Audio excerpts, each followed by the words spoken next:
Welcome back to the Dreaming and Doing podcast. You are in for a treat with our guest today. We're going to be talking with Gabrielle Juliano-Villani, who is a licensed clinical social worker, consultant, coach, entrepreneur, and educator based in Florida. She specializes in stress, chronic health conditions, and trauma. And after scaling her group practice to seven figures and realizing her own burnout in 2021, she sold her thriving group practice and made it her mission to educate others on the impact of stress on our bodies. So, welcome, Gabrielle. I'm so glad you could be here with us today. Me too. Thank you for having me. I'm excited to share all this with your listeners. Yes. So you openly talk about your own experiences with burnout as you were running your practice, burnout in the process of selling. Talk with us a little bit about your experience with burnout and some of the things that you started to notice that made you aware that you were there. Yes, great question that people ask me all the time. Like, how did I know? And of course, this looks different for everybody. But what I really was like, there were two really big red flags, actually. And the first one was that when I was in sessions or I was like doing stuff with my team, I was very apathetic and distracted. So I would be like, 47 more minutes. What are we going to talk about for 47 more minutes? And I just didn't care. I was like, I don't care. I don't want to hear the story anymore. I don't care what my team has to say. I just want to like burn this all down and like everybody leave me alone.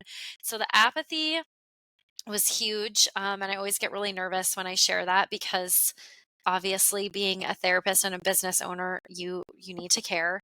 And so that's why it was a huge red flag that I didn't anymore. And that's why I did what I did to take care of it. And the second piece that was very telling to me was just every morning I felt angry and irritable, and I had like a pit in my stomach, and I felt dread, and I felt like I'm afraid to look at my phone and see who emailed me overnight, and I just didn't want to deal with it. And of course that bled over into not just my business but my personal life too. And I was like, it's just kind of like it clicked one morning. I was like, I don't want to live like this anymore. I want to be happy and excited. I don't want to feel overwhelmed and cranky and snapping at everybody in my life. Like, that is not how I want to live. That's not being engaged or really living and enjoying.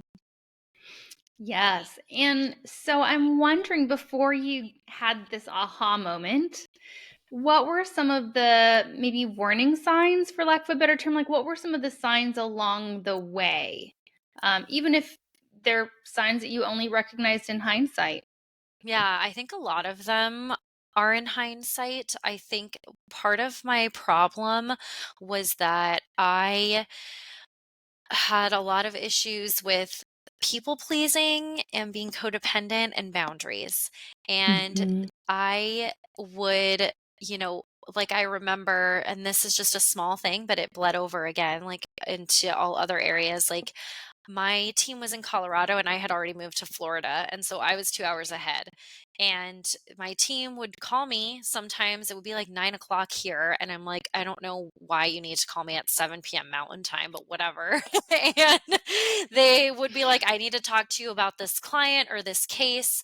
And I'm already in like downtime. I'm already in my jammies on the couch watching Housewives. Like, I don't want to hear about trauma right now. But because I was like, this is what a good leader does, I need to be there for them. I let it happen. And it was a really small thing that I was actually talking about with, she's a friend. If she wasn't my friend, she would be my coach. And she was like, why are you letting them do that? Like, you need to, be the boss and tell them no. And I was like, you're right. Like, nobody needs to call me and private practice, there's not really very many emergencies, and these never were emergencies. And so I had to set that boundary, and I did. I said, "You guys, like, I can't. Like, my business hours are this and this. If it's a true emergency, you can call me. Otherwise, send me an email because I'm not going to check my email till the next day." And I was telling this whole story to one of my own consulting clients now who's struggling with the same thing. And she said, "Didn't they get mad at you? Were they mad at you that you did that?" And I was like, "No, actually, they weren't. They seemed to respect me more because I was acting like the boss and setting boundaries." And I think that that was just a lot of the problem from the beginning is that I didn't have the business training that I have now. Didn't have it then. And so I would just let people walk all over me. I would bend over backwards to try and make them happy instead of viewing it in a framework of like, yes, I can help you, but it's not my job to bend over to your every whim. And not everybody is going to be a good fit for the practice. So I would like try and force it a lot of times, and that caused me a lot of stress. Yeah, and I like that connection that you're making between burnout and boundaries, right? Because I think that setting boundaries are so hard for so many people, right? Because we are afraid of how people are going to respond to them and what they're going to think once they're set. Absolutely. And it's still difficult. I even this week had something now in my new business where I was working on a one-time project for somebody, and they were being very difficult and micromanaging me. And I'm a contractor. I'm like, I'm going to do it within the time frame. Like, don't tell me how, don't tell me when.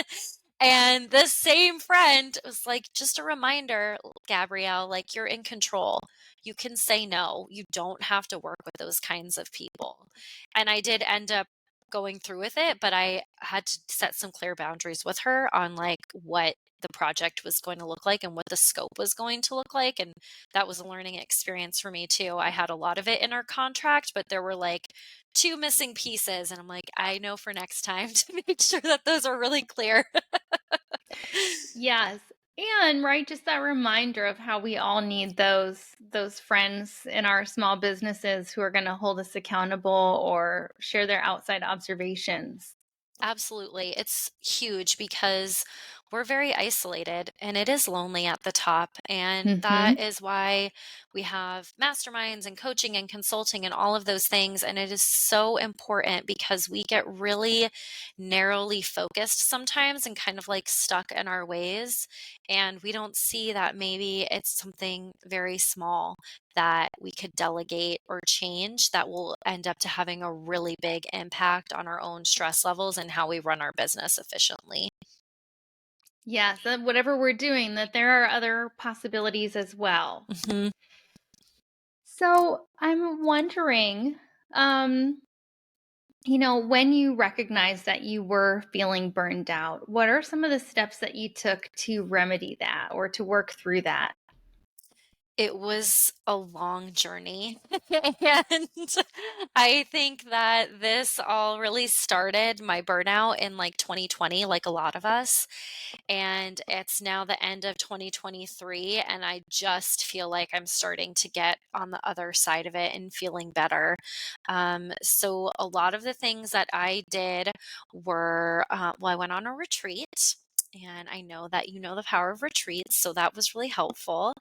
And I did a lot of internal work about my values, what I wanted my life to look like, what success looked like to me, what my ideal day looked like to me. And I also, another piece of this too was I got diagnosed with ADHD kind of like in the middle of all of this. And I think that really helped me actually understand how that played into a lot of this stuff because now I've also done a lot of deeper work on regulating my nervous system and what that looks like. And so I know that, and again, this is coming from a place of privilege because I've kind of designed my life like this, but I dreamed it and here I am.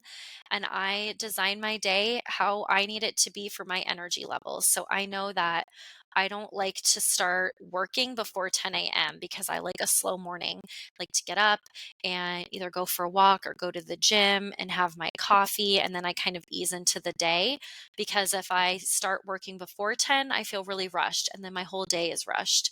I know that I also need things that are harder or take more of my energy or time to happen earlier on in the day, not at the end of the day. I also know that I'm introverted. And so when I do things like this, like a podcast or a presentation, there's only going to be one per day. I'm not going to book something right after it because I need time to decompress. So having like those, some people call them intentional margins, like set into my day is huge for me, because again, seems really small, but adds up to big impacts in my nervous system and how I manage my stress. Yes.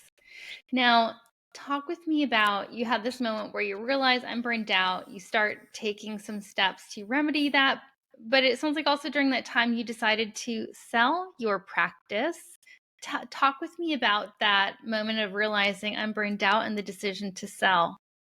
So I thought about selling probably like spring 2021, and I ran some numbers and it didn't really seem worth it, so I put it on the back burner. But it kept like being in the back of my mind, like maybe there is an out for this. And I could change things. And when I was on vacation, I was in Hawaii in like July 2021, and I got a phone call from somebody, and they said, "We represent this business and they want to acquire you." And I was like, "This is totally spam. Like, this is not real." And my same friend was like, "Actually, that's how a lot of these things happen." She's in a different industry, which is helpful. And she's like, "Just call them back and see." And I did. And they were like, "It's legit." I researched it and we decided to move forward. And that's like very high level. Of course, I met with the buyer and we did more stuff beforehand. But um, I kind of waffled back and forth a lot because it was like my identity. And I was like, what am I going to Mhm. do now if I'm not billing in simple practice every day, looking at people's calendars and all of that stuff, those random admin tasks that I was still doing. And I talked to two people. One was actually a mentor from the SBA, and he said something that has always stuck with me. He said, "People sell for two reasons, for lifestyle or for money, and you need to figure out what is the reason." And that was a big shift for me because I did think it was for money, but I was like, actually, it's for lifestyle. This doesn't fit me anymore. This is not my path, and this is not what I want to do. And the second thing that really helped me when I would go back and forth, was my broker, who said, think of your entire life. And this is just a stepping stone. This is Mm. just getting you to like the next level of where you want to be. Like, you're too in the moment, which we tend to be as therapists, right? He's like, you need to think about the big picture of your whole life and what you want to do next and how this is going to help you get there. So, those two things really helped me shift my perspective, that I didn't want to hang on to this for another 5 years and kill myself to grow it, but that it was time for change. And I also felt that intuitively also. Yeah, and I mean there's so many really important nuggets in there. And I also just love that you're like, I ran the numbers and I put it on the back burner. It just didn't seem worth it, but it was always still there, and it was there and it was there and it was there. And then one day, someone just happens to call, and it was like these two things lining up and eventually worked out. So I just love hearing how that happened. And I was also wondering, I think you just answered, is when you ran the numbers and you were like, it's not worth it. What made you feel like it was worth it? And it sounds like lifestyle.